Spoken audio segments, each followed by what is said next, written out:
Assalamualaikum, selamat malam Pak Ustadz. Waalaikumsalam, selamat malam, shalom.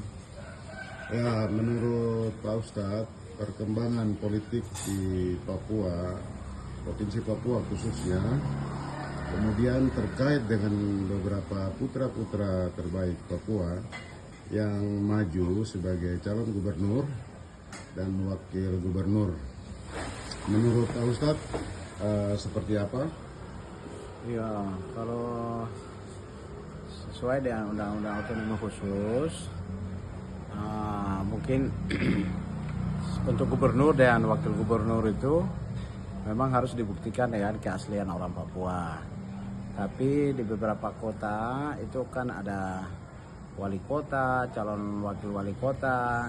Ini sudah masyarakatnya majemuk ya.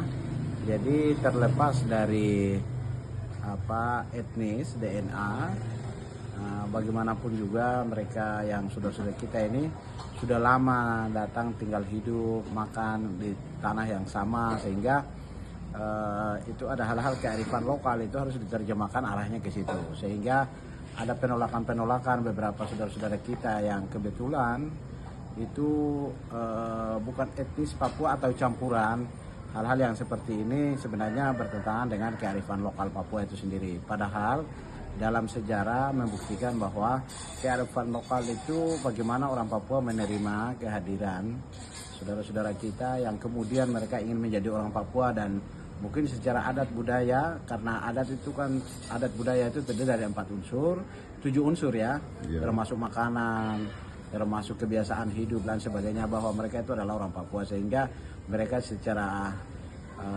alamiah, secara adat budaya diterima dan sebagai bagian dari tidak terlepas integral ya dari etnis Kepapuaan itu sendiri. Itu yang mungkin perlu ada kearifan lokal yang kemudian itu pergeseran makna kearifan lokal ini harus diterjemahkan bahwa secara alamiah.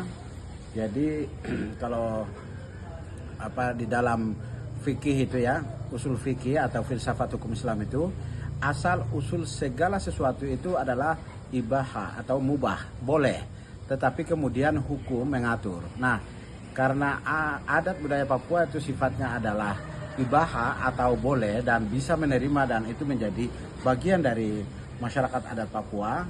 Nah, hukum inilah otonomi khusus kemudian mengatur. Nah, pengatur itu ada kearifan lokal di mana kelompok pendatang yang baru itu mungkin yang dimaksud dalam Undang-Undang Otonomi Khusus supaya memberikan ruang kepada orang asli Papua, tetapi saudara-saudara kita yang sudah beranak pinak dan beranak cucu di Papua itu sebagai bagian integral, sebagai bagian dari orang Papua yang harus diterima dalam saya dengar Ibu Yani ditolak, itu sebenarnya sudah salah kaprah.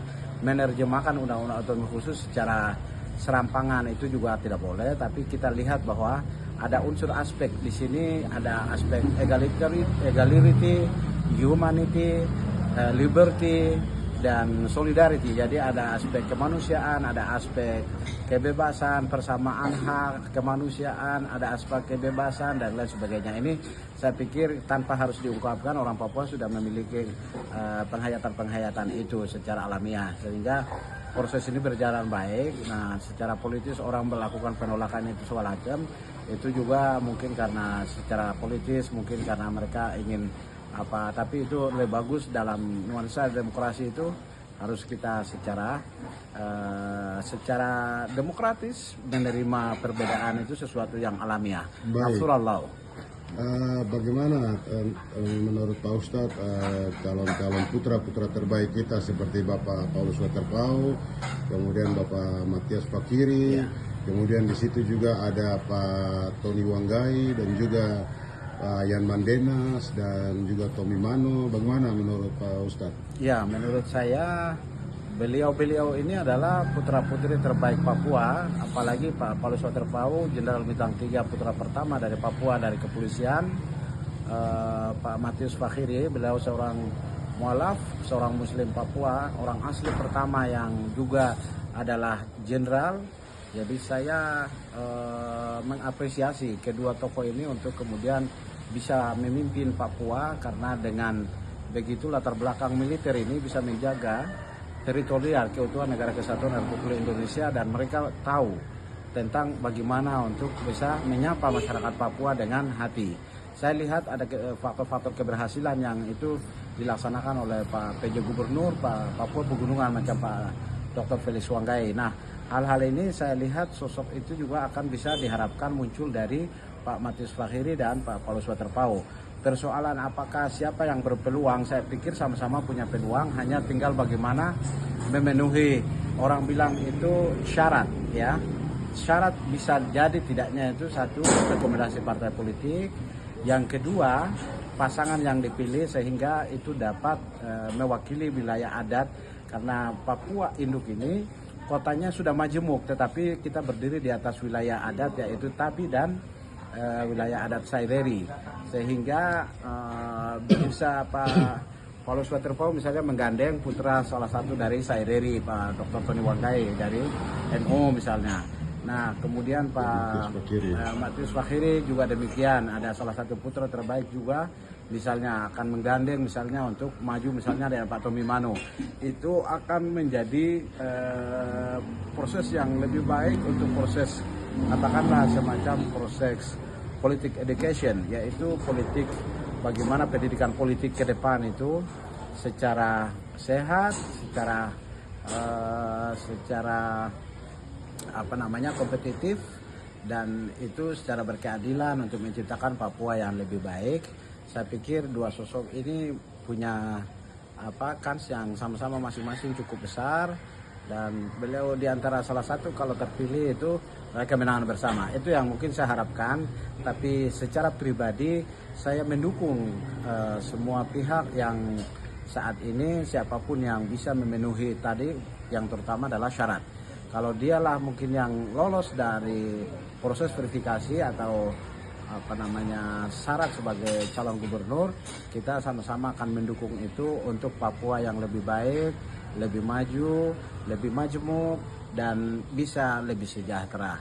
Itu saja, terima kasih. Baik, terima kasih Bapak Ustadz Ismail Aso untuk wawancaranya di malam hari ini. Terima kasih. Mungkin kesan-kesan terakhir. Kesan terakhir saya jujur ya sangat mengapresiasi ya dua jenderal ini, dan itu harapan kita rakyat Papua khususnya karena ini provinsi induk, sehingga kedua sosok ini saya mengapresiasi. Mudah-mudahan di antara salah satu itu bisa memimpin Papua ke depan untuk membawa kita ke hal yang lebih baik, lebih adil, lebih merata. Karena banyak sekali masyarakat Papua ini udah otonomi khusus, tapi masyarakat Papua ini sangat miskin. Oleh sebab itu kita berharap kedua jenderal ini bisa membawa perubahan-perubahan itu supaya lebih kepada keadilan ekonomi, terutama pendidikan, kesehatan. Dan saya berharap pendidikan di Papua ini harus tanpa biaya, dipungut biaya. Bisa pendidikan itu seluruh gubernur, seluruh 5 gubernur, seluruh para bupati, wali kota membebaskan biaya pendidikan, karena itu tolak ukur dasar maju tidaknya sebuah bangsa itu pendidikan. Jadi pendidikan, semua biaya pendidikan dibebaskan dari sekolah dasar sampai SMA, itu harapan saya. Yang kedua untuk kesehatan, bagaimanapun juga kesehatan ini rakyat Papua ini seperti macam peredaran miras yang begitu bebas, ini harus dibatasi. Terus yang ketiga, pembangunan tidak akan berjalan baik, karena itu pemimpin Papua kelak itu harus latar belakangnya militer. Itu harapan saya. Karena apa? Karena kalau kita orang sipil ini, daerah ini selalu tidak aman. Pembangunan itu tidak akan bisa dibangun tanpa ada keamanan, kenyamanan. Jadi harus aman dulu, baru kemudian pembangunan bisa berjalan. Itu saja. Terima kasih. Baik, terima kasih Pak Ustadz Ismail Aso. Terima kasih. Selamat malam. Selamat malam.